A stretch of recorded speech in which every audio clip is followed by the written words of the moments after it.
If you are a beginner first-time buyer, we're going to start right at the beginning with the very basics you should know about obtaining your first mortgage. Let's go.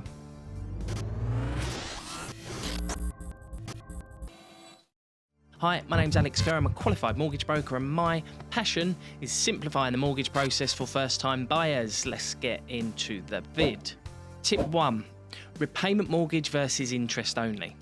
A repayment mortgage is also known as a capital and interest mortgage. This means your monthly payments will contribute towards the capital and the interest element of the mortgage, meaning your mortgage debt will reduce as you contribute each monthly mortgage payment. At the start of a mortgage, most of the monthly payment will go onto the interest and less onto the capital. And as your mortgage term reduces, more of the monthly payment will go onto the capital and less onto the interest until you reach the end of your mortgage term when your mortgage balance will be completely repaid. You will therefore be mortgage free and will completely own your property outright.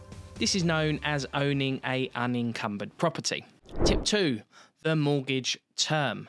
In regards to the mortgage term, subject to affordability, you can choose anywhere between 1 year to a maximum of 40 years. This is the amount of years you pay your mortgage debt over. Generally speaking, the longer the mortgage term, the lower the monthly payments as you are spreading the debt over a longer period of time. However, increasing the mortgage term can also increase the amount of interest you pay. The more you reduce the mortgage term, the higher the monthly payments will be.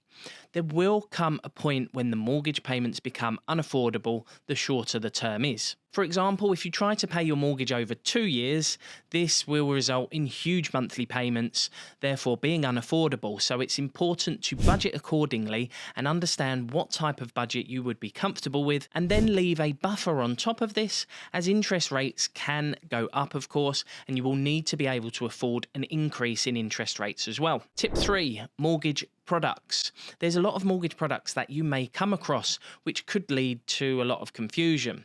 There are fixed rates, stepped fixed mortgages, fix and track, flexible mortgages, discounted, trackers, offset mortgages, to name a few. To keep this simple, we can break this down into 2 categories: fixed rates and variable rates. A fixed rate means the rate and monthly payment will stay the same for a certain amount of time. You can choose a fixed rate for 2 years, 3 years, 5 years, 7 years, 10 years, and mortgage lenders are coming out with more options, which means you can choose fixed rates all the way up to 40 years. Generally speaking, the longer you fix the mortgage rate for, the higher the rate is, because you're benefiting from the security of a fixed rate for a longer period of time.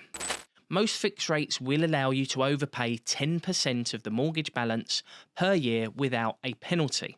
However, if you pay more than this, or pay the mortgage off within the fixed rate term, then you will likely face penalties. Fixed rate penalties usually reduce in size the closer to the end of the fixed rate term you get. All of the other products I named earlier, apart from fixed rates, are all forms of variable rates. This means that your mortgage rate could go up and it could go down, usually on a monthly basis. It will be linked to either the lender's variable rate or to the Bank of England base rate. So if the Bank of England base rate goes up 0.5%, so too does your variable rate mortgage. A variable rate is more of a gamble, where a fixed rate provides more security. Variable rates can provide more flexibility than fixed rates, sometimes having no tie-ins at all, meaning they are easy to get out of without the associated penalties that usually come with fixed rate mortgages. A mortgage product will always be recommended to you by the mortgage advisor you are talking to. They will assess your needs and then recommend a suitable mortgage product. This is where mortgage advice comes into account from a qualified mortgage advisor. This is why I can't recommend a mortgage product that will fit into everyone's needs, as everyone's needs are different and individual. An example where someone may choose a variable rate is because they have a lower mortgage balance, and even a large rise in interest rates may not make much of a difference to the monthly payment. Or maybe someone plans to buy a rundown property and do it up, sell it within 6 months in order to make equity, and then buy another property to live in. Therefore, they're happy to take the gamble because it's short term and wouldn't come with a fixed rate penalty when they sell the property in 6 months' time. Or maybe they know they're receiving a large inheritance in a few months' time, in where they can completely pay the mortgage off. The majority of the time, first-time buyers choose fixed-rate mortgages for the security that the monthly payments will not change for a certain amount of time, and therefore you can budget accordingly. That may work for you, it may not, but you do need an understanding of mortgage products so that you can understand the recommendation that a mortgage advisor will make for you. Tip 4. A mortgage is secured on the property that you are looking to buy. Therefore, the property is the security to the mortgage lender when they lend you the money. Therefore, the mortgage lender will need to know that the property you are buying is, in their opinion, a property which will not have any major problems and have good saleability value. This means that should you sell the property, it should sell without any problems. When you apply for a mortgage, the mortgage lender will do what's known as a valuation on the property to assess that they are happy to lend the money using the property as security. This means that not every mortgage lender will lend on every type of property, as there are lots of different property types. Most mortgage lenders will be happy to lend on standard properties such as a brick and tile house or a purpose-built flat. Tip 5. Mortgage Underwriting. When you submit a mortgage, the mortgage lender will not only assess the property as per the previous tip, they will also assess your situation. The three main areas that will carry most strength for you when the lender assesses your situation are: number 1, your continuous employment history within the same industry. If you have at least 12 months continuous employment history within the same industry without any gaps, this will put you in good stead. The longer the history is, the better. The shorter it is, then the more chances of your mortgage being declined. It is true that some mortgage lenders will assess your situation after just 1 month or 3 months within a new employment position or industry, but you need to make sure that the rest of your situation is strong for this to pay dividends. One of these areas is number 2, your credit history. Mortgage lenders use 3 credit agencies to assess your credit history. These are Experian, Equifax and TransUnion. Therefore, it is really important to know what's going on with all 3 credit agencies, not just one of the providers. Using free credit reports don't tell the full picture for mortgage purposes. It is very common to have errors on your credit files, such as missing voters' roll records or incorrect addresses, which can affect your mortgage and agreement in principle being accepted. We recommend using Check My File, which has all 3 credit agencies on one report. It's free for the first 30 days and £14.99 per month thereafter. You can cancel at any time. This report is perfect for first-time buyers and very easy to use. We do have a new online course, which is a mentorship program for first-time buyers, which tells you everything you need to know, including how to check your credit report. I've put the link in the corner of the screen for more information. The third area that you want to be strong in is your debt-to-income ratio. Some mortgage lenders do allow you to have a debt-to-income ratio of around 40% as a maximum, but ideally you don't want to be near this limit because that will make you weak in this area. If you are also weak in other areas discussed, then it could reduce your chances of mortgage success. Ideally, you want to be strong in at least 2 of these 3 areas, with one of them being your credit score. So if your salary is £30,000 per year and your debt is £15,000, this means your debt-to-income ratio is 50%, as your debt equates to half of your salary. Half is 50%. I think 25% or ideally 20% and below would be more comfortable for a mortgage lender. Tip 6. Mortgage product versus mortgage term. It is very easy to get confused between the term of the mortgage product and the term of the mortgage. These are 2 separate entities.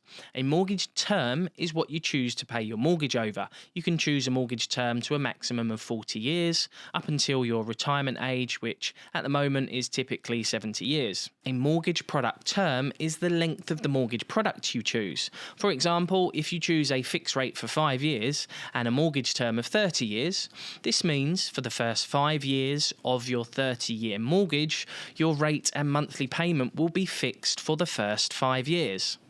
When your 5-year fixed rate expires, you will need to choose a new product again. This is known as your mortgage renewal or commonly remortgaging.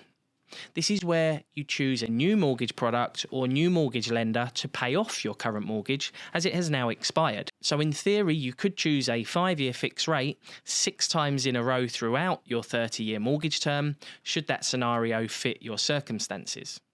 When your mortgage product expires, you will revert to the lender's standard variable rate, which is normally much higher than your mortgage product. So it's a good idea to start looking for new mortgage products at least 6 months before your mortgage product term expires, as you do not want to go onto that variable rate as your monthly payment could increase significantly. Tip 7. Understand the differences between a bank versus a mortgage broker.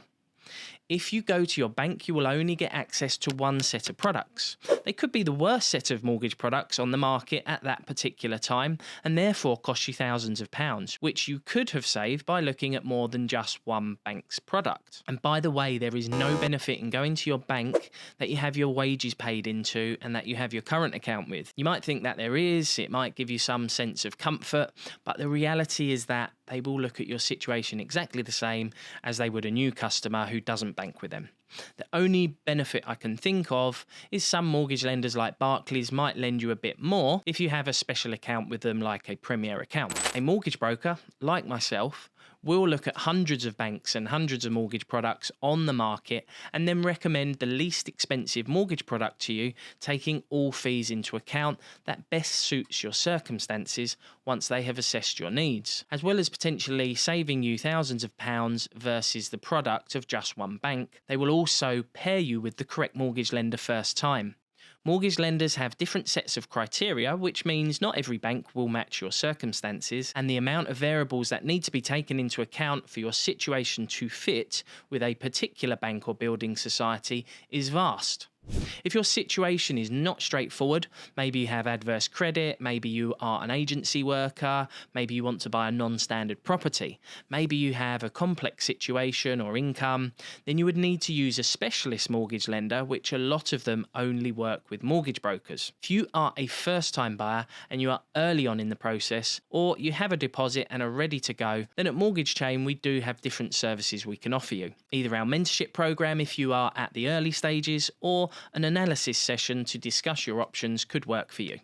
Just go to www.mortgagechain.co.uk where you can check out our different services, where we have plenty of videos explaining how we work. This is a brand new website for first-time buyers. You can become a premium member on our mentorship program or book a free chat if you're ready to start the process. I would love to help you either way. Today's question: are you a little bit overwhelmed by the huge process a first-time buyer has to go through? Let me know. Mortgage warning. Please note, we do need to let you know that your home may be repossessed if you do not keep up repayments on your mortgage. So thanks for watching today's video. Hope it's provided you with some useful tips as a beginner. Please do check out the show notes for a recap with access to any links discussed today. Please consider subscribing and ringing the bell to receive notifications on our latest videos, which does affect the mortgage market. I've been Alex Kerr, providing the best tools and tips to first-time buyers. Have a beautiful day. I'll see you in the next one.